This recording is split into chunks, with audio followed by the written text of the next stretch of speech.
حدیث میں ہے کہ انسان کے اعمال کو اس دن اللہ تعالیٰ جسم عطا فرما دے گا، وہ بھی مجسم ہو جائیں گے۔ لہذا حدیث میں ہے، اللہ کے نبی صلی اللہ علیہ وسلم فرماتے ہیں کہ کل قیامت کے دن قرآن ایک بہترین شکل و صورت میں انسان کے پاس آئے گا۔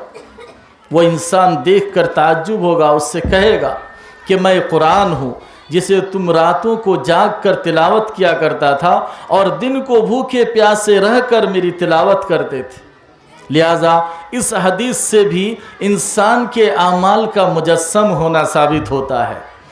ایک اور روایت ہے، اللہ کے نبی صلی اللہ علیہ وسلم فرماتے ہیں کہ جب انسان کو قبر میں دفنا دیا جاتا ہے اور بہت ہی خطرناک اور دہشت کے ماحول اور عالم میں وہ ہوتا ہے، تنہائی اور وحشت کے گھر میں، اس وقت انسان کے نیک اعمال ایک خوبصورت شکل میں اس کے پاس آتے ہیں اور کہتا ہے کہ میں تمہارا دوست ہوں، میں تمہارا ساتھی ہوں، تم نے دنیا میں مجھ سے محبت کی تھی، اچھے کام کرتے تھے، میں وہی ہوں۔ اور اگر وہ انسان پاپی ہے، مجرم ہے، گنہگار ہے، اللہ کا نافرمان، کافر، مشرک ہے، منافق ہے، تو اس کے کالے کرتوت، کالے اعمال، برے اعمال ایک ڈراؤنی شکل میں آئے گا اور کہے گا میں تمہارا ساتھی ہوں۔ وہ انسان پہلے ہی سے ڈرا ہوا ہوگا، مزید وہ گھبرا جائے گا۔ خیر، ان احادیث اور روایات سے پتہ چلتا ہے کہ اللہ تعالیٰ انسان کے اعمال کو مجسم بنا دے گا، اس دن جسم عطا فرما دے گا۔ ایک اور ہے کہ انسان کے وہ رجسٹر تو لے جائیں گے جن میں ان کے اچھے اور برے کام لکھے ہوئے ہیں، اعمال لکھے ہوئے ہیں، وہ رجسٹر تو لے جائیں گے۔ لہذا حافظ ابن حجر علیہ رحمہ نے حدیث البطاقہ کہہ کر جامع ترمذی کی ایک حدیث کی طرف اشارہ فرمایا کہ جامع امام ترمذی علیہ رحمہ نے اس حدیث کو اپنے جامع ترمذی کے اندر ذکر کیا ہے کہ کل قیامت کے دن اللہ تعالیٰ ایک بندے کو، ایک انسان کو تنہائی میں لے آئے گا اور اس سے پوچھے گا کہ دیکھ تیرے سامنے یہ تیرے رجسٹر کھلے ہوئے ہیں، 99 رجسٹر، اور وہ اتنے لمبے چوڑے رجسٹر ہوں گے تا حد نگاہ، ان سارے رجسٹروں میں ان کے صرف برے اعمال لکھے ہوئے ہوں گے۔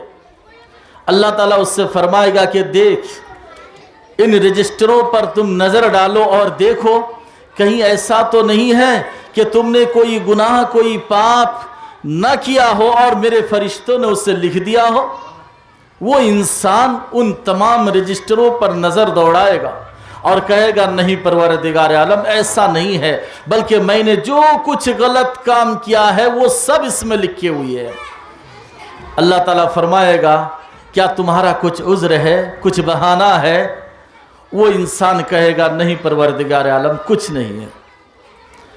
اللہ تعالیٰ جب دیکھے گا کہ یہ بندہ، یہ شخص ہر طرح سے مایوس ہے، سلنڈر ہے، اللہ تعالیٰ اس سے فرمائے گا کہ رک جا، ایک پرچی ہے تمہارے لیے، چھوٹی سی پرچی۔ اللہ تعالیٰ اس کو نکالے گا اور فرشتوں سے کہے گا اس کو وزن کرو۔ وہ 99 رجسٹر ایک پلڑے میں اور ایک چھوٹی سی معمولی پرچی ایک دوسرے پلڑے میں، وہ انسان کہے گا پروردگار عالم ان تمام رجسٹروں کے سامنے اس چھوٹی سی پرچی کی کیا اہمیت ہے؟ اللہ تعالیٰ فرمائے گا کہ ہاں وزن کیا جائے گا، آج تم پر تھوڑا بھی کچھ بھی ظلم نہیں ہوگا۔ اللہ کے نبی صلی اللہ علیہ وسلم فرماتے ہیں جب اس چھوٹی سی پرچی کو ایک پلڑے میں رکھ دیا جائے گا تو یہ 99 رجسٹر جس پلڑے میں رکھے ہوئے ہیں وہ پلڑا ہلکا ہو جائے گا اور وہ معمولی ایک پرچی کا وزن بھاری ہو جائے گا، وہ پلڑا جھک جائے گا۔ فرماتے ہیں اس میں کیا لکھا رہے گا؟ اس میں لکھا رہے گا لا الہ الا اللہ۔ اس لیے حضرت موسیٰ علیہ السلام نے جب اللہ رب العالمین سے درخواست کیا کہ پروردگار عالم مجھے کوئی ایسا ذکر بتا دیجئے، سکھا دیجئے کہ میں اس کے ذریعے، ان کلمات کے ذریعے میں تیرا ذکر کروں، اللہ تعالیٰ نے فرمایا کہ موسیٰ لا الہ الا اللہ پڑھو۔ حضرت موسیٰ علیہ السلام نے فرمایا پروردگار عالم یہ کلمہ تو تیرا ہر بندہ پڑھتا ہے، تیری ہر مخلوق پڑھتی ہے۔ اللہ تعالیٰ نے فرمایا کہ موسیٰ اگر ساتوں آسمان اور ساتوں زمین کو ایک پلڑے میں رکھ دیا جائے اور اس لا الہ الا اللہ کو ایک پلڑے میں رکھا جائے تو یہی بھاری ہوگا۔ لہذا ان دو طرح کی روایتیں آپ کے سامنے آئی۔ ایک تیسرا قول ہے اگرچہ اس کو حافظ ابن حجر علیہ رحمہ اور دیگر محدثین نے اس کے مفہوم کو ظاہر پر منطبق نہیں کیا ہے، وہ ہے کہ صاحب عمل ہی کو تولا جائے گا، جس نے عمل کیا ہے اسی کو تولا جائے گا۔ اس سلسلے میں تفسیر ابن کثیر کے اندر حافظ عماد الدین ابن کثیر علیہ رحمہ نے اسی آیت کے تحت لکھتے ہیں کہ اللہ تعالیٰ کے دربار میں ایک بہت ہی موٹے تازے انسان کو، بھاری بھرکم جسم والے انسان کو لایا جائے گا، لیکن اللہ تعالیٰ کے یہاں اس کے مچھر کے پر کے برابر بھی وزن نہیں ہوگا۔ لہذا اس وزن سے اس کا پلڑے میں بیٹھا کر وزن کیا جانا مراد نہیں ہے، بلکہ حافظ ابن حجر علی رحمہ کہتے ہیں کہ اس سے مراد ہے کہ اس شخص کی عظمت اور وقار اللہ تعالیٰ کے یہاں کچھ بھی نہیں ہوں گے۔ خیر، یہ تین طریقے کی جو ہے وَنَضَعُ الْمَوَازِينَ الْقِسْطَ لِيَوْمِ الْقِيَامَةِ، اور انسان کے اعمال اور ان کی اقوال کو تولا جائے گا، یہ برحق ہے، یہی اہل سنت کا عقیدہ بھی ہے۔ اب اس میں چونکہ ایک لفظ آیا، لفظ قسط، کہتے ہیں امام مجاہد علیہ رحمہ جو بڑے درجے کے تابعی ہے کہ القسطاس العدل، قسطاس کو کاف کے زیر اور پیش کے ساتھ پڑھا گیا ہے، القسطاس اور القسطاس بھی پڑھا گیا ہے، اور ایک روایت میں ہے سین کی جگہ را ہے، یعنی القسطار، معنی ایک ہی ہے العدل۔ یہ رومی زبان کے الفاظ ہیں، لفظ ہیں۔ کہا جاتا ہے القسط مصدر المقسط وهو العادل واما القاسط فهو الجائر۔ عادل کا معنی انصاف کرنے والا اور جائر کا معنی ظلم کرنے والا۔ اگر اس کو لفظ قسط کو ثلاثی مجرد سے لائیں گے تو اس کا معنی ہوگا ظلم کرنا، اور اگر اس کو مزید فی سے لائیں گے تو اس کا معنی ہوگا انصاف کرنا۔ اتنی تو باب کے تعلق سے باتیں تھیں۔ اب اصل سند کے ساتھ امام بخاری علیہ رحمہ حدیث ذکر کرتے ہیں، اور باب کو اس حدیث سے ثابت کریں گے کہ میزان ہے، ترازو ہے جس میں بندے کے اعمال تولے جائیں گے۔ قال حدثنا احمد بن اشکاب، اشکاب اور اشکاب اس کو دونوں پڑھتے ہیں، الف پر حمزہ پر کسرہ بھی اور حمزہ پر فتح بھی۔ اس کے منصرف اور غیر منصرف ہونے میں اختلاف ہے۔ جن لوگوں نے اس کو عجمی مانا ہے ان لوگوں نے اس کو غیر منصرف مانا، اور جن لوگوں کے نزدیک یہ عربی ہے ان کے یہاں یہ منصرف ہے۔ قال حدثنا محمد بن فضيل عن عمارة بن القعقاع عن ابي زرعة عن ابي هريرة رضی اللہ تعالیٰ عنہ۔ حدیث کے جب آپ ذخیرہ اٹھائیں گے تو سب سے زیادہ صحابیوں میں جس صحابی نے حدیث کا کثرت سے روایت کیا ہے وہ ہے حضرت ابو ہریرہ رضی اللہ تعالیٰ عنہ۔ ابو ہریرہ رضی اللہ تعالیٰ عنہ سے کسی نے سوال بھی کیا تھا، کہا بھی تھا کہ آپ بہت زیادہ حدیثیں بیان کرتے ہیں۔ کہتے ہیں کہ ہاں، انصاریوں کے پاس زمین جائیداد تھی، وہ لوگ اپنی چاس باس میں لگے رہتے تھے، مہاجرین لوگ اپنی تجارت و بزنس میں رہتے تھے، اور ابو ہریرہ کے پاس کچھ نہیں تھا سوائے اللہ کے نبی صلی اللہ علیہ وسلم کی صحبت کے، اس لیے مجھے حدیثیں زیادہ یاد ہے۔ یہی وہ ابو ہریرہ رضی اللہ تعالیٰ عنہ ہے جو نہایت ہی غربت کی زندگی گزارے تھے۔ ایک دور آیا جب یہ بڑے عہدے پر آئے تو ایک دن ریشمی رومال سے اپنے ناک صاف کر رہے تھے، کسی نے ان کو ٹوکا کہ وہاں ابو ہریرہ،